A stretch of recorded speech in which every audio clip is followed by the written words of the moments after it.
ایک حدیث میں ہے کہ روزہ نام ہے برائیوں سے روزہ رکھنے کا.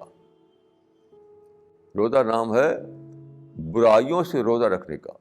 اس کا مطلب کیا ہوا کہ کھانا اور پانی تو دو علامتی چیزیں ہیں, سمبولک چیزیں ہیں. ہر وہ چیز جس سے خدا نے منع کیا اسے رکنا, اس کا نام ہے روزہ. یعنی یہ سمبولک ویلیو ہے اس کی, کھانے اور پینا چھوڑنے کی. ورنہ ہر چیز سے, جیسے کہ حدیث میں آتا ہے کہ من صاب بہو عہد فلیقل انی امرؤ صائم, اذا صاب بہو عہد فلیقل انی امرؤ صائم. جو روزہ رکھا ہے وہ گالی گلوچ نہ کرے, وہ کسی کو برا بھلا نہ کرے, اور اگر کوئی دوسرا اس کو گالی دے تو کیا کہے, انی امرؤ صائم, کہ بھائی میں تو روزے دار ہوں. اس سے کیا نکلا کہ روزہ جو ہے وہ صرف کھانے پینے کا روزہ نہیں ہے.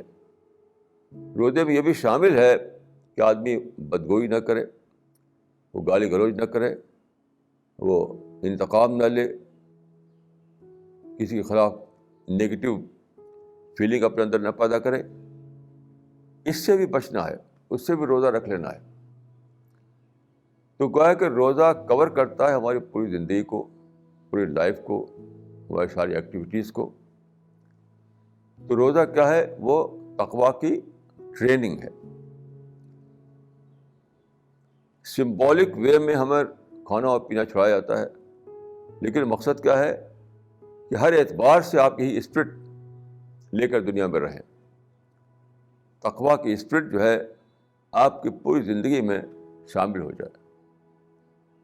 تو یہ ہوا شہر التقویٰ ہوا, یہ تقویٰ کا مہینہ ہے, منتھ آف تقویٰ ہوا.